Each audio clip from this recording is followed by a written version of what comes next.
Berikut adalah kalimat dalam makna umum dalam pemahaman al-fakir pribadi, insyaallah subhanahu wa ta'ala minal aminin. Dengan tulisannya adalah La ilaha illallah subhanahu wa ta'ala Muhammad Rasulullah sallallahu alaihi wa alihi wa sahbihi wasallam. Artinya, tiada Tuhan selain Allah subhanahu wa ta'ala.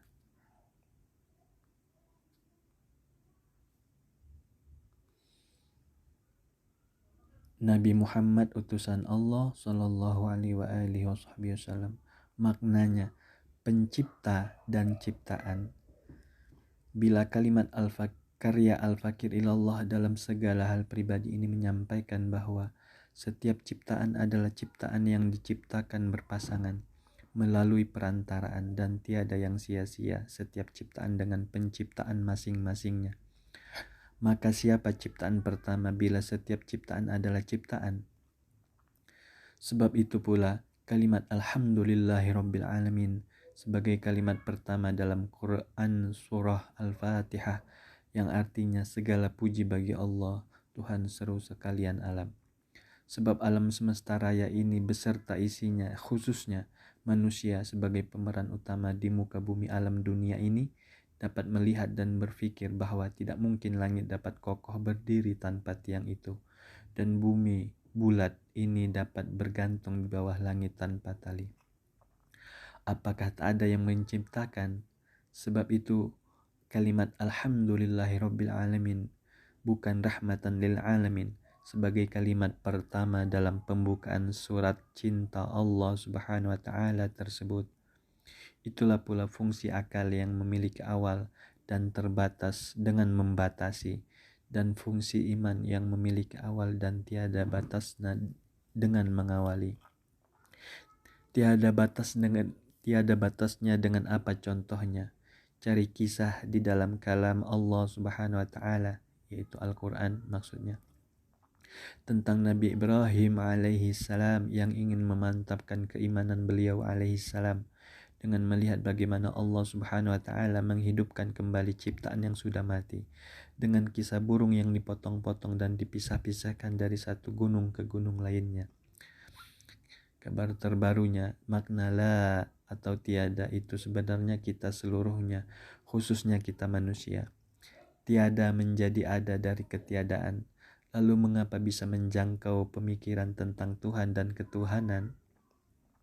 Padahal awalnya kita semua ada dari tiada, menjadi ada dari ketiadaan. Ya, sumber ciptaan sebab terjadinya ciptaan adalah ciptaan karena diciptakannya nur atau cahaya Nabi Muhammad sallallahu alaihi wasallam dan akhir sebagai nabi terakhir. Ini makna khususnya. Dari para nabi dan rasul konon berjumlah 124.000 alaihimussalam, dan makna khusus dan makna umumnya itu kita kan awalnya melalui kelahiran dan akhirnya kematian. Maksudnya di tengahnya kehidupan, lalu akhirnya adalah kematian. Itu umumnya. Jadi istilahnya mudah pahamnya begini. Kalau kita membeli tiket kendaraan di kelas di kelas VVIP lah, kelas bisnis lah, kelas paling tertinggi ya di kendaraan tersebut, kita misalnya kita biasanya merokok nih di kelas ekonomi, tapi di kelas itu kita tidak bisa merokok gitu loh. Jadi kita bisa masuk ke kelas ekonomi, seperti misalnya ya kereta api kelas ekonomi. Jadi kecuali bus kali ya, nggak ada kali ya, semuanya rata soalnya nggak ada sekatan. Jadi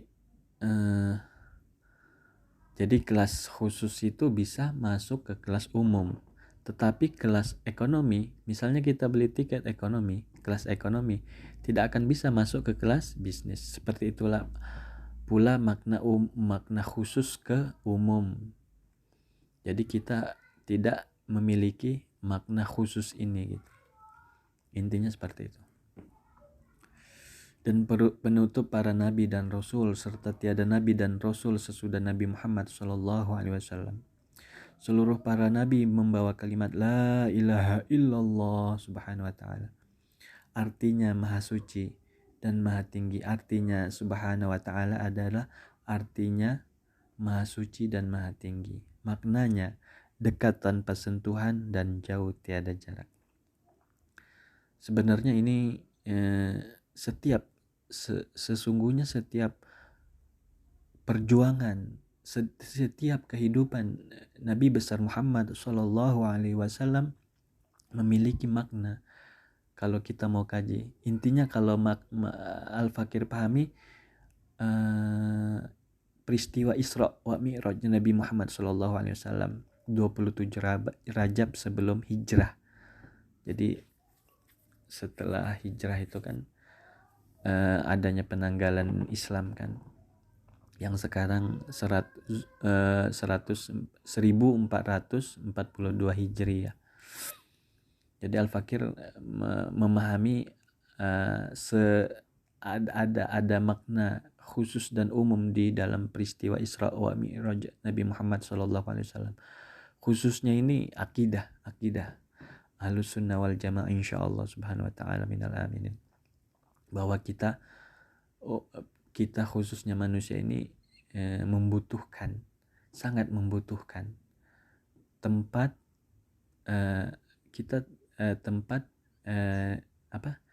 pasangan, tempat dan nikmat. Jadi kita sangat butuh itu gitu. Jadi kita seperti kita beribadah, kita untuk beribadah, untuk sujud, untuk rukuk dan sujud, inti daripada sholat itu tempat. Jadi kita membutuhkan tempat untuk sujud kepada Allah Subhanahu wa ta'ala. Sedangkan Dia Subhanallah wa ta'ala tidaklah membutuhkan apapun dari setiap ciptaan, adalah ciptaannya Subhanallah wa ta'ala.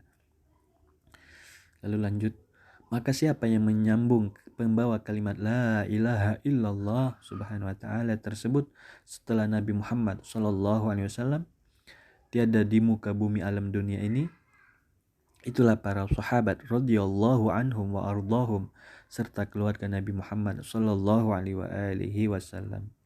Pertanyaannya, siapa yang menyambung sampai sekarang secara logika?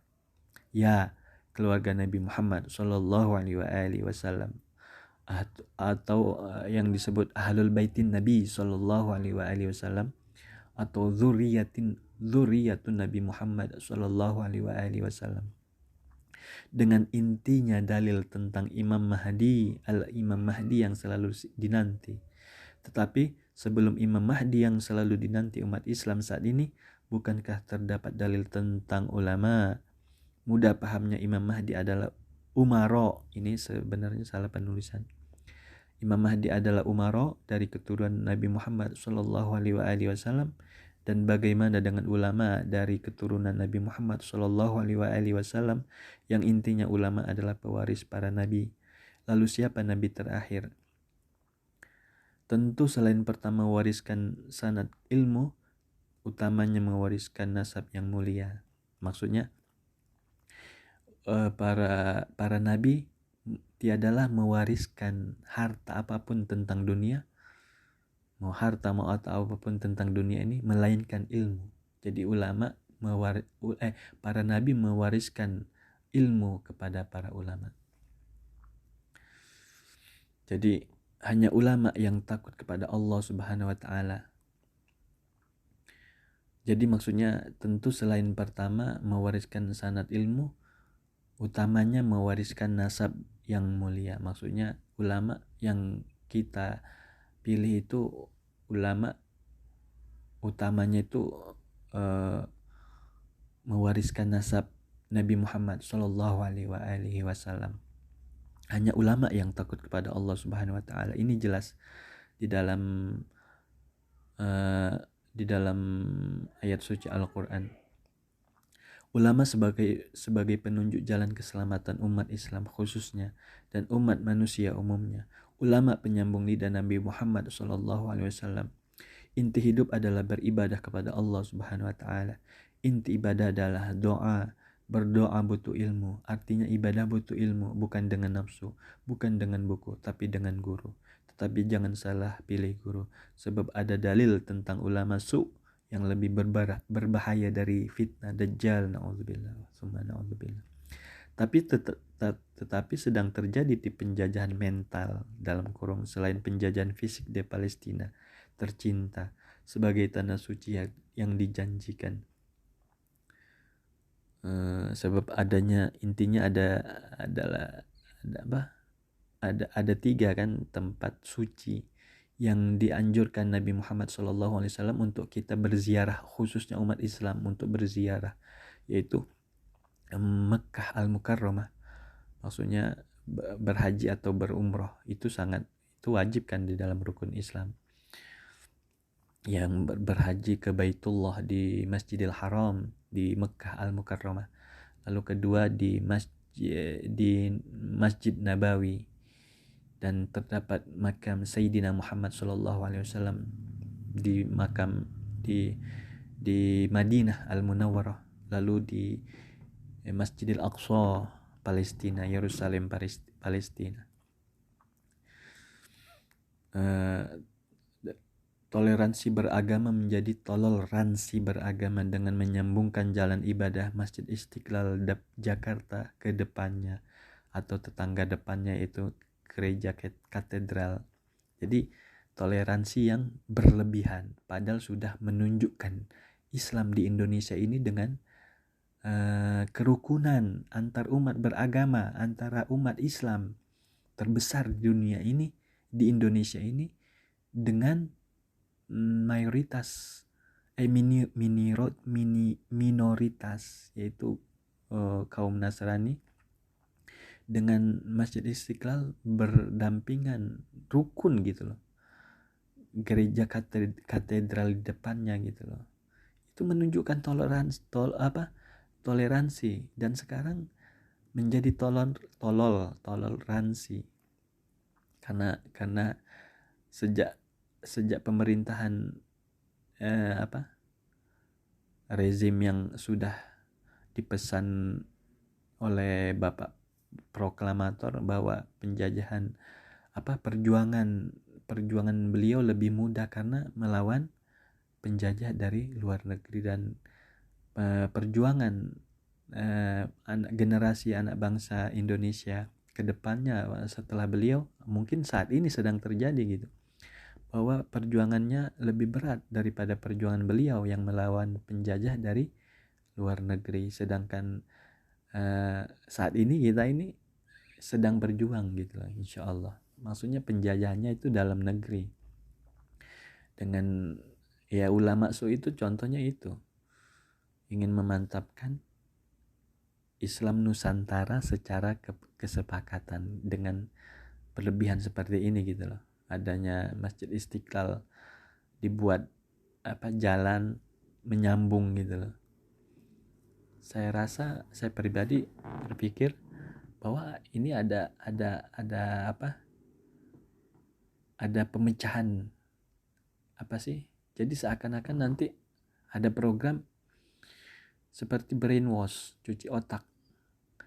Jadi antara umat Nasrani dan umat Islam yang awam khususnya yang belum paham agama, atau misalnya agamanya ikut-ikutan atau dari keturunan atau dari pergaulan misalnya mungkin.